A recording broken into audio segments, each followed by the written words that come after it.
I think we've gone a long ways towards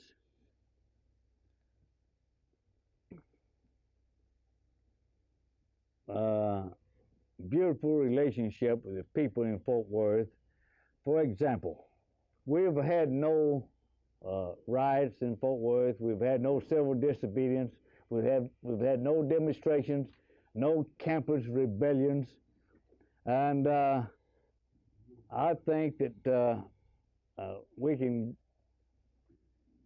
set an example for cities in the United States, and as kind of a model of race relations, if you want to call it. I don't like to use the word race relations because we don't have that kind of a problem in Fort Worth.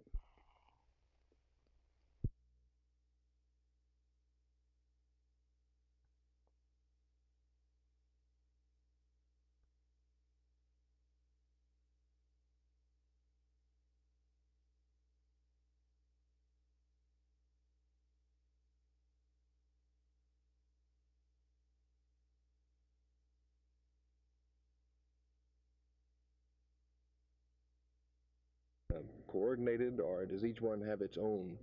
There are guerrilla movements in every country of Latin America without exception. The fighting has gone on, not in every country, but in Venezuela, Colombia, Bolivia, Peru. Now we see something in Argentina, the north of Argentina, and in Uruguay. We've seen the beginnings of struggles in Brazil and in Mexico and Nicaragua. Are these coordinated? No, there's not a direct coordination. There are nationalists in each country fighting for the same purposes. They are using, you might say, the same formula, which is the organization of the peasantry for liberation from their slavery and hunger. Do they get help or arms from Cuba or anywhere else? No, sir. I certainly knew the guerrillas in Guatemala. I never saw a Cuban arm. I saw Thompson submachine guns. I saw carbines, US M1 carbines. I saw the old Garand. I saw U.S. arms, U.S. hand grenades. I never saw any Czech arms or Cuban arms or Russian arms, nor did I ever see a Cuban. What is the United States doing about this, and what should the United States do, in your opinion? Yes, sir. What it's doing at the present time is a very strong military intervention in the form of napalm, which is being used and dropped on these guerrillas, especially in Guatemala. It is giving assistance to the Guatemalan army. Now, I feel that this is backfiring because if peaceful attempts at transition are going to be stopped, then the violent attempts are going to be inevitable.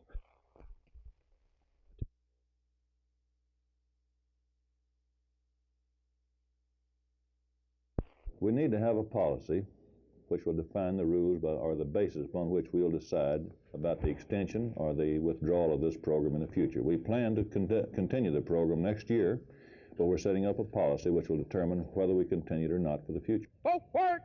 Forward!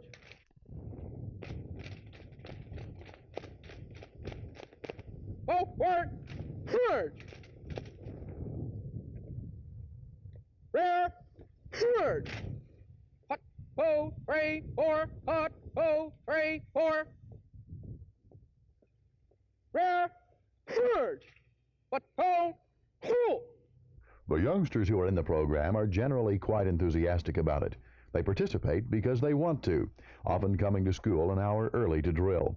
They compete against other ROTC units from across the state. There are intramural-type sports programs as well, with ROTC units from the various schools participating. But the number of students who enroll each year is dwindling. Superintendent Trulson offered one sound explanation. The number one thing, of course, is the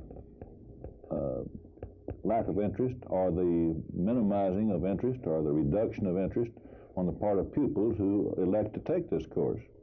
And as a result, we're finding fewer and fewer boys and girls, but basically boys, are interested in the military type of concept of education. The military schools across the country are having a difficulty getting youngsters to go to them. Do you feel that this ties directly to any aspect of society, the way we're training people, for example? Well, of course, we're trying to teach youngsters that this is a democratic society, that you should be heard. If you know, right now they're talking about letting boys and girls vote at the age of 18, which certainly has its merit. And by the same token, they're getting more where the action is, and the old autocratic form of living is no longer one that's acceptable in the eyes of the young people or the young adults or the adults.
How did you get started in what is amounts to the ladies' brassiere business? What prompted you to start into this? Well, about 16 years ago in San Francisco, I was an accountant, and I used to go visit Mom on a Thursday night. And I had had an operation, and I had problems with bras. My strap would just kill me. And so I formed a habit of putting my thumb under the strap, you know. And so my mother saw me do this one time too often, and she leaned forward one night and she said, "What are you doing?" And I said, "What do you mean?" She said, "What are you doing to your strap all the time?" And I said, "Oh, it hurts." And she said, "Well, why don't you fix it?" Mom's always been that way. My mother's always been inventive, and she's always thought if anything's wrong, fix it. And I couldn't fix it. I told her so. I said, "I don't know how to fix it." And she said, "Well, is it tight?" And I said, "Yes." Well, she said, "I wouldn't wear it tight. Why don't you loosen it?" And you know what I told her? It wouldn't look very good if I did that, you know. So finally she got the idea I should make a bra, and she would never let up on me. You do some very interesting things besides being the head of a large company and having been an accountant. You also write songs, don't you? And you said you sang as a child? Yes. Have you written a song lately? Is this kind of a hobby with you? No, I wrote songs a long time ago. One time I was in partnership with a fellow in Hollywood, and we were even in publishing. We've done work with Bobby Troop and others, you know. But I got out of that to go into the bra business. And I wrote music at that time and before.